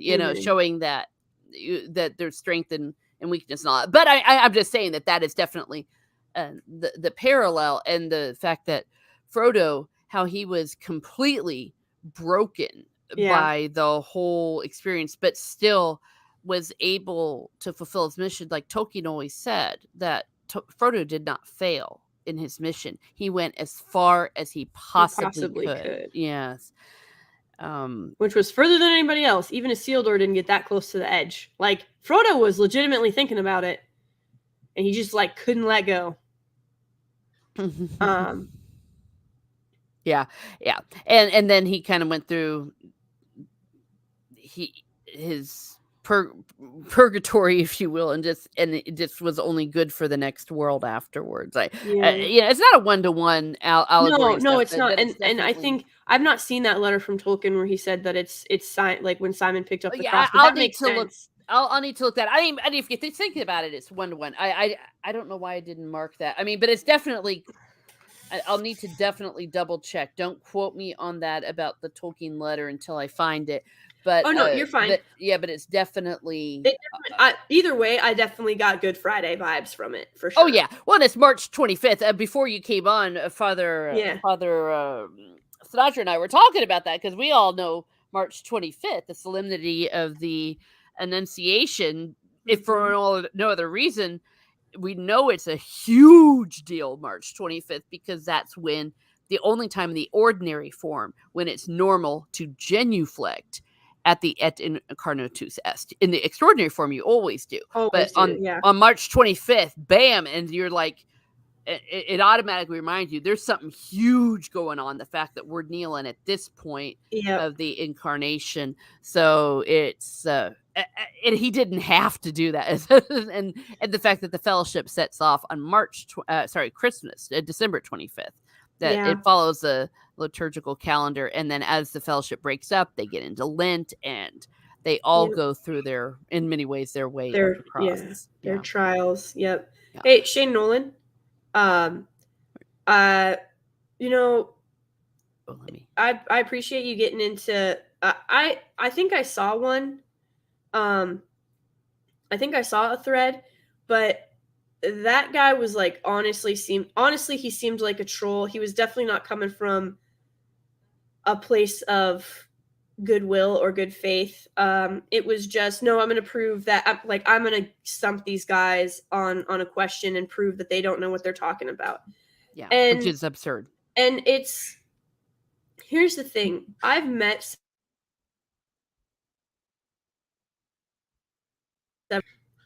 it's usually two types of interactions. And I say usually because there's always exceptions. It's usually a person who is so miserable and so nihilistic that they need to just like stump you or catch you up or, attempt to destroy your view of the world or your happiness, as it will, so that they can prove that they are miserable because of the world and not because of themselves. Or you get the other person who thinks that they're better than everybody, and anybody that thinks differently than them is an idiot. And that there is no nuance. There's no such thing as nuance. There's no such thing as objectivity and subjectivity. And that you need to you need to sort of recognize that there's only one way to view everything, and that is through this lens of it. It's so hilarious to me because they're like, you can only view the world in subjectivity. Well, that's a very objective stance to take. And so that always makes me laugh. So I'm sorry that, Shane, that you had to deal with those trolls. But for better or worse, they're there. And, if they ask me a question that I get stumped on, I don't view it as I've failed, because I don't know everything. I cannot, nor will I ever claim to be a Tolkien scholar. Tom Shippey, I am definitely not. And so none of us are. Yeah. I don't know everything about Lord of the Rings. I cannot speak Elvish. I cannot speak Ent. There are people that can speak both. I can write a little bit of Elvish. I have been practicing by doing like the Cyrillic alphabet, like writing the Cyrillic alphabet and trying to like get into the idea that letters are art as opposed to symbols. It's been interesting for me, but I am by no means the most knowledgeable out there. So if someone asks me a question that I get stumped on, or I present my viewpoint and there's a contradiction, just like right now, where I was like, I always thought of Sam picking up Frodo as Jesus picking up the cross. But I definitely got Good Friday vibes from it. And then, of course, Miss Martin's like, well, there's actually a letter. See, I don't know everything. And so the way I have interpreted a story may not have been the author's intent or what it actually means. But once you think about it, like, it does make sense that Frodo was carrying the ring. It weighed heavily on him. He couldn't go anymore. He collapsed. He needed help. And Sam picked him up. And so that's Simon picking up the cross to help Jesus. Like, that makes sense. And so you're like, okay, I completely see that. I get where you're going with it. But I didn't. That's the thing. You have to be, there's a difference between being willing to learn and understand that what you may have recognized or taken from the story wasn't the author's intent, and then completely twisting the author's words to fit whatever narrative you're trying to push. Yeah. Because I could have sat here and argued with Miss Martin about how, no, that's not possible because, like, because Samwise is, and I said I always viewed Samwise as more of a Christ-like figure than Frodo, but that wasn't to like that wasn't to necessarily degrade her. That was just like, oh well, my point of view came because of this is because I always viewed Sam this way. It wasn't, no, Miss Martin, you're wrong. Like, this is what conversation looks like. This is what good faith discussion over a fantastic piece of literature that you love looks like, and this is how we grow in knowledge and experience. Like, so well, and I think what you made is a very good point, is that what we're having here is a discussion. And I think from what I have seen over this last week, I've learned a lot. They are not wanting to have a discussion, and not only are they not wanting to have a discussion, they know that what they're saying is wrong. Yes. I mean, they know what they're doing. Why do they keep just throwing out these things that everyone knows is a lie? That they've been lying about what happened in the past with the fandom and Ian McKellen and the Catholic Church, the way the Catholic Church viewed the movies, because allegedly we didn't want a gay actor. I mean, again, it's slanderous, especially when you know what happened to Tolkien's mother and what he would think. You know what Tolkien would think about people trying to stir up anti-Catholic hatred against after what it did to his mother? I don't think so. But here's the thing. They don't want to argue. These people haven't read the Silmarillion, okay? And when they say, oh, you're taking it out of context, they can say that till they're blue in the face. I know I've read the freaking work, and I'm going to be going through it. I know Tolkien.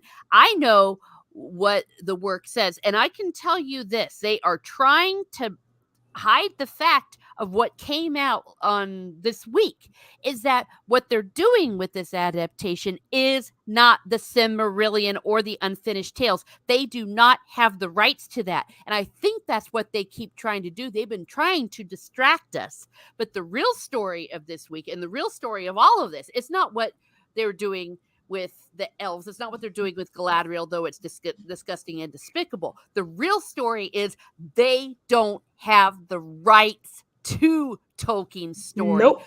It's fan fiction. So by keeping us on our toes, if you will, by saying, oh, that's not what Tolkien wrote, no, that's what Tolkien wrote, they're distracting us from the fact that they're making it up. They are. It is a waste of time at this point. I feel kind of very strongly about this. It's a waste of time for me to go and compare. It's like, oh, well, this is not what Tolkien wrote. This is not what Tolkien wrote. This is what Tolkien wrote, because they've come out and said it's not what Tolkien wrote. They are scamming us. Yes, that is why everybody said the title seems so weird. Why would you call it The Lord of the Rings, The Rings of Power, when, one, there were no rings of power in your trailer or in any of the stills that you've presented.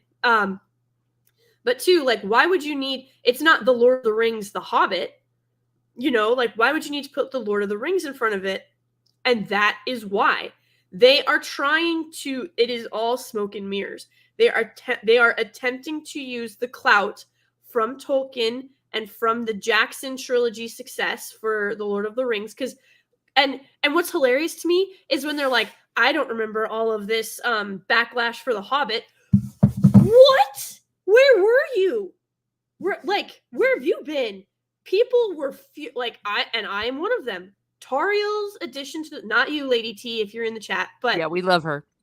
But Tariel's addition to The Hobbit was contrived, unnecessary, and it was about inserting a strong, powerful female because that's what we had to, like, oh, there's just not enough of him, you know. And Christopher Lee, apparently, you know, he wasn't involved in The Hobbit as he was in The Lord of the Rings, but he and Ian McClellan said, you know, we're not sure that the audience is really going to accept Tariel. It's enough of a stretch that you've put Legolas back into this story. The way that you have, it's, you know, Tariel might be pushing a bit too far. And then gave that ridiculous love triangle between her and Keely and Legolas. And you're like, okay, I could have given you powerful female elf. I could have given you powerful female elf and Legolas's return and them having some sort of courtship. But now you have completely undermined, and I know you and I have talked about this at length, Miss Martin, but the idea that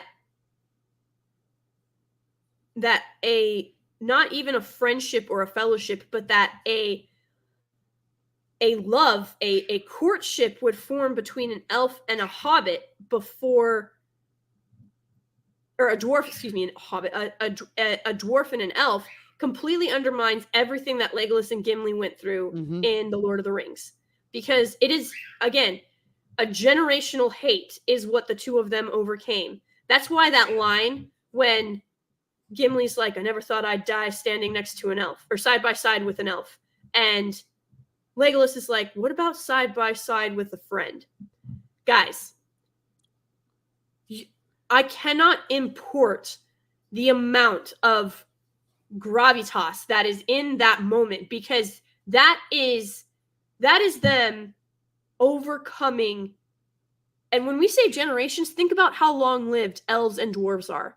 So we are talking thousands of years of hatred between these two races. And these two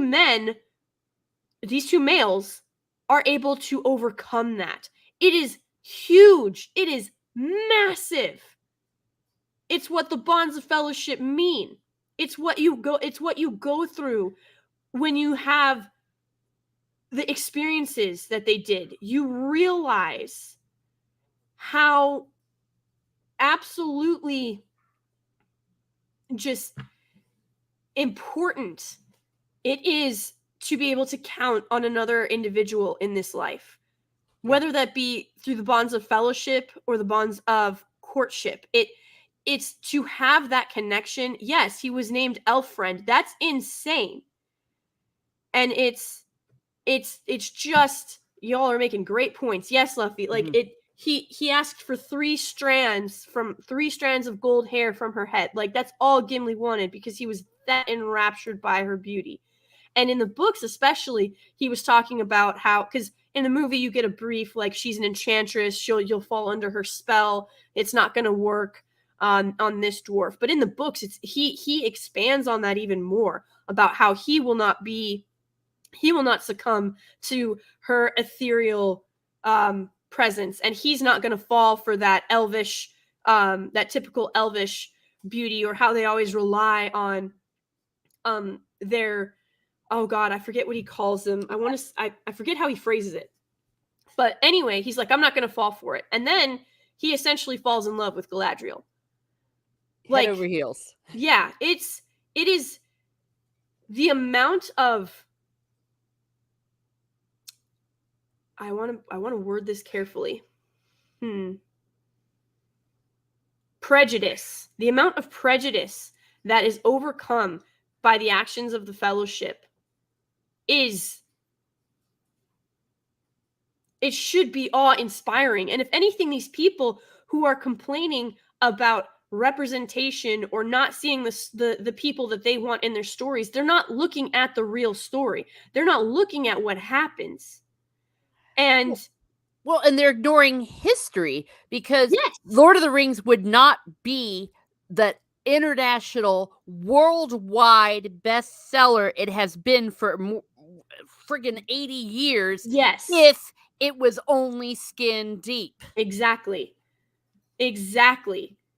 And it's just devastating to me because like there is so much prejudice in this book that gets overcome by deeds, not words, not pretty virtue signals, by actual blood, sweat, tears, and death in some cases. Like that is the amount of sacrifice in these books and in this story, and how these two different races are able to overcome generations of hate and forge that bond of fellowship. It is proof that there is more to us than how we were born or what we look like. And so to anyone, particularly freaking Payne and McKay, who are like, we're going to write the novel that how did they phrase that it? Tolkien didn't never write. Yeah, that Tolkien never did. Like, this man spent the better portion of, first of all, it is from, he learned from one of the four best teachers. There's one true teacher and four great teachers, four of the best teachers that we like. You have time, pain, so you've got success, failure, pain, and experience. And while the four can be intertwined, they are not. They are just like the 7 deadly sins can be intertwined. It's very seldom that you suffer from vanity and you don't suffer from pride, or you suffer from gluttony and you don't suffer from sloth. So it's very similar to the idea that these four teachers can be simultaneous, but are not necessarily. And Tolkien was coming from all four.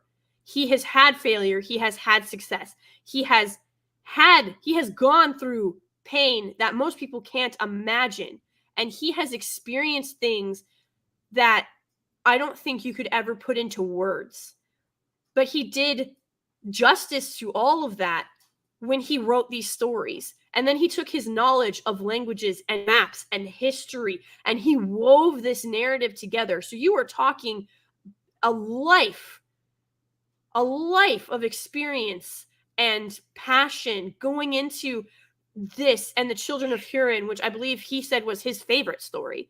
So like you have all of these incredible stories from a man who it basically took his entire life to really put together, or his entire life up to that point that he had experienced. And then you learn from the true teacher that bleeds through that all, which is of course Christ. And so he was coming from all four of these incredible teachers for men. But then you go and you see the lessons of Christ in his work. And the fact that Tolkien was able to weave all of that into his story. And then these punks who have never been credited on anything that's ever been made think that they can outright Tolkien. Are you kidding me right now? The level of arrogance here rivals anybody thinking that they could use the ring for good. It's just freaking unbelievable. Yep. Oh, I know. Well, like I said, it's a height of hubris. And I mean, I cannot emphasize this enough for me personally. Once I found out that they don't even have the rights to the story, this is nothing but very expensive fan fiction. Yep. And everything that they're saying, I don't even know if it's pride or hubris. I think it's them trying to justify what they are doing. They are making Dan and Dave from the Game of Thrones, they're giving them a run for their money for scammers.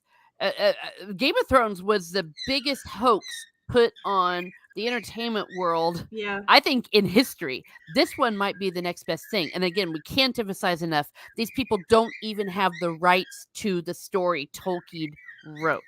So what they're doing is, again, it's pride, it's all of that, but it's also, they have been hired to write this. They've been hired to write this to without having been given the rights. These inexperienced writers. Why do you think they got these inexperienced writers with no IMD? I swear I'm starting to see it now, because no writer worth their salt, it said, an established writer, even the most so-called SJW in the planet who's an experienced writer, would take this on. They would go, "You're absolutely insane. You are trying to destroy my life. No one sane will do this." So they had to find script doctors, and nothing wrong with script doctors. That is a great job. That is everyone needs to have script doctors, but that is not writers of something of this magnitude. No. So the fact that they are hiring these inexperienced idiots is because those are the only people that would dare do it, and now they're trying to justify Well, and themselves. studio influence is going to obviously be much higher. Yeah. Because these writers have never led a project, like they've never done anything like this, like you said. And so the other thing is, they're being advised. It's so funny that you bring up but guys, this is going to be nothing except, I honestly think it's going to be Game of Thrones fan fiction with a Lord of the Rings title, because they can't do Game of Thrones, because Game of Thrones is destroyed. Like, you can't ever undo what happened. Like, again, guys, I am not a Martin fan. I am not a Game of Thrones fan. I tried. I desperately did. My husband loves the books. I just can't. There's just something about the way Martin writes. It just doesn't. Yeah, it doesn't work for me, right? But this has never been, all of these stories, like everything that, like, Bezos is like, I want my Game of Thrones, and everybody's like, the Wheel of Time is going to be like the next Game of Thrones. Everybody is so obsessed with making it be like Game of Thrones. It all comes off as generic. It all comes off as the same. Yeah. Wheel of Time has if you've read the books, there is a very specific aesthetic. Game of Thrones, from what I've seen and what I've read, very specific aesthetic. But the Lord of the Rings has an iconic aesthetic. You should be able to grab any scene out of Lord of the Rings, even like, that's when they pulled their production out of New Zealand. I was like, okay, so it's not Middle Earth, because there are now shots of, like, you could just do landscape shots from Lord of the Rings and people know that it is Lord of the Rings. That is how iconic that aesthetic is. Yeah. Like, it is insane that these people truly believe that, like, they're like, I want it to be Game of Thrones. Game of Thrones exists because of Lord of the Rings. It was trying to be Lord of the Rings, but because Martin, and again, y'all can want to, but Martin was trying to outdo Tolkien, and he couldn't, because Martin is not as talented as Tolkien and could never, has no hope of ever being as talented. Well, and he won't. Martin can't even finish his book. Yeah, he's not even going to finish his story. And now you've got McKay and Payne, who are script doctors and disciples of J.J. Abrams working on this. But do you know who their mentor on this show is? Did you see who it was, Miss Martin? I have no idea, because it was Brian. It's Brian Cogman. He was one of the producers for Game of Thrones. Oh yeah, and he wrote some stuff. Yeah. Too. Oh yeah. Well, this is ridiculous. But here's the thing. Yeah. Here's the thing. Why on earth would you want to compare anything you're doing with Game of Thrones, since everyone knows it has now become a metaphor for disaster? Mm-hmm. But see, what they're thinking is Game of Thrones seasons 1 through 4. They're not thinking of season 8. And I put this out on my trailer reaction that I did, but like Bezos is going to get his wish. He's going to get his Game of Thrones. But it's going to either be Game of Thrones season 1 through 4, or it's going to be Game of Thrones season 8. And my money is on Game of Thrones season 8. Well, it already is, because they've already said they don't have the story. Because remember, we got Game of Thrones season 8 because that was not written by George R.R. Martin. Mm-hmm. I mean, George R.R. Martin's no Tolkien, but we saw what they can do when they don't have Martin working with them. But we do need to start wrapping this up, because actually in an hour, a little over an hour, we will be continuing with my book panel, where we are going to be continuing with the Lord of the Rings, and I need to get some take a little bit of a break. But to wrap this all up, we went through so much when we were talking about this, and I guess I cannot emphasize enough that if you want to get Tolkien's thoughts on the Catholicism and the Lord of the Rings, because that's kind of we were Catholicsplaining a lot of the things that you can find in there, just read what he says. He speaks for himself, and I was pretty adamant when I started the stream that when the author of the work says something, that is the end of it for me. That is, because if that's what this author is saying about his work, I'm not going to argue with him. Now, that does not mean that anyone cannot look at the work and enjoy it and make their own personal interpretations and the like. But this is what Tolkien has said about his work. And if you haven't read the letters, it's not just a good insight of this topic. It's a good insight on anything you want to know about the Lord of the Rings and his work, and also some of his outlook on life, a lot of his letters to his son during World War II, loads of things in there that, and you just need to let the author speak for himself. But when you're trying to silence the author, like these scholars, I know you can't see me doing air quotes, but I am very heavily drenched in sarcasm, air quotes. When you have these self-proclaimed scholars claiming that Tolkien only said that because of the time he was in, or he was talking in a more general sense, he wasn't talking about Lord of the Rings, or, stripping what he says of context so that you can claim that Tolkien himself said it. First of all, pick a lane. Either the author can speak for himself or he can't. Yeah. And secondly, when you are trying to corrupt the author's own words, like it's bad enough you're corrupting his story with your own messaging and your own political leanings and ideas, but then to take his own words and corrupt them, you have to be a different level of not even sociopathic, just utterly fraudulent. Like hack does not seem a strong enough word. No. Grifter does not seem a strong enough word for what it is that you are doing, because you are literally just like, and I think anybody who is a horror fan, even though I'm not huge on horror, but I can see this from a mile away.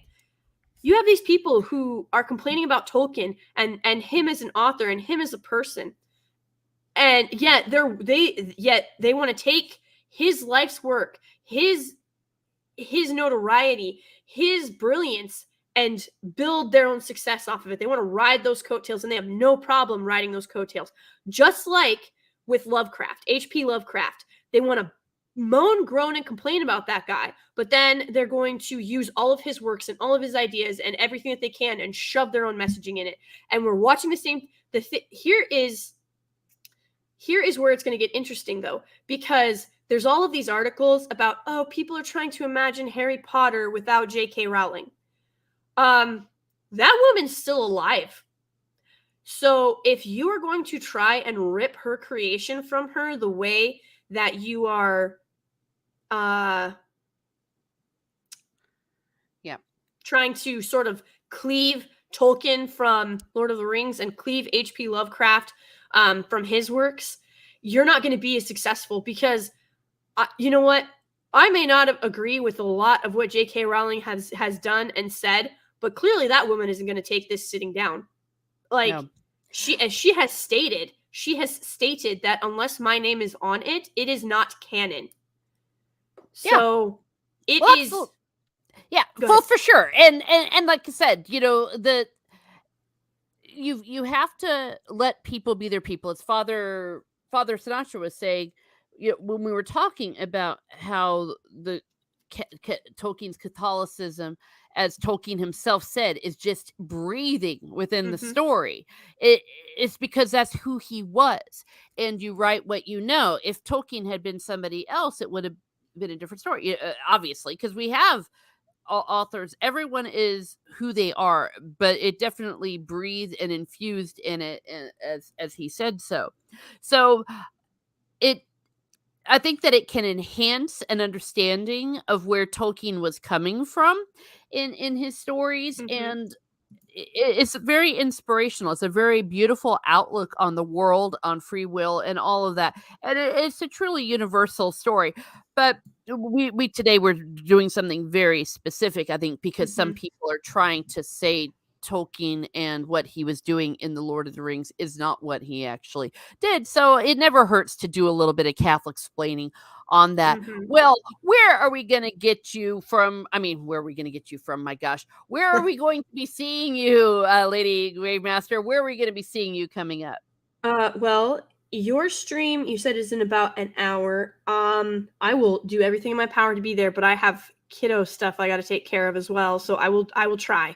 Also, I need to go put more ice on my chest because it still hurts. Oh, I'm so sorry. It's totally fine. I don't think I was starting to get kind of loud there. That also probably did not help. Oh. But it's or I'm at my chest, not you, Miss Martin. Sorry. No. But yeah, so I will Lord of the Rings, Return of the King, read through, breakdown. Those are always fantastic, guys. You should definitely check them out. So that's in about an hour. Definitely should be. Should be there, I hope. And then I'm trying to think, what day is it? I don't even know what day it is anymore. The 19th. It's Saturday. Okay. Yeah. My brain. I will probably have a live stream tomorrow night because what it's going to be is 1 week after so we're going to do the week after the trailer has dropped and sort of look back on everything, and is this what Bezos and Amazon were expecting and what they were hoping for? Because there are Tolkien fans and scholars who are stunned that this isn't being met with anything but sheer joy and love. So I do plan on having a live stream tomorrow evening on Sunday, and sort of the week in review, if you will, since the trailer has dropped. And then I've got Tuesday, you should see 3 vids from me. And then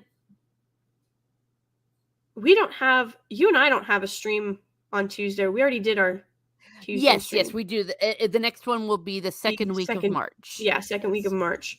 And then I have my nostalgia streams every Thursday. It's called Nostalgic Nirvana. They're over on my channel. This past Thursday, we talked about Jumanji. Not the rock boot, the OG with Robin Williams. And if you guys want a perfect example of how intelligent Tolkien was, Robin Williams later in his life said that he hated how Disney used and broke him to basically build a part of their empire. Guys, Robin Williams was viciously underpaid. I don't talk about the gritty stuff on my nostalgia streams because they're purely for escapism. But if you guys ever want to look into how Disney treated Robin Williams, it will make you hate Disney if you didn't already, and it'll make you hate them more if you do. It's just astounding how they treated that man. And you can find me on Twitter and Instagram. I did have a Getter for 2 days, but there was all of these issues with it, so I'm not on Getter anymore. But you can find me. I also sometimes dabble over on Minds, but Twitter, Instagram, I'm over on there. I talk to Miss Martin a lot over there. Yeah. And any other live streams that might pop up, I guess I'll let you guys know. But that's where I'll Yay. be for the next week. So Okay, thanks, Miss Martin, for having me. These are always a blast. Oh, thank you. I'm so glad you were able to make it. And thank you, everyone in the chat. We had Shane Nolan, The Hound, Snortopupus, Luffy, loads of people. Steeg showed up. If I miss any of you, Maya Maxima Culpa, we had Trace Frenzy. Thank you for being here. We do appreciate you. Please, if you're so inclined, see us in an hour where we go back to a study of the books, The Return of the King. Have a great day, everyone. Have a great day. And be certain to always go to the source.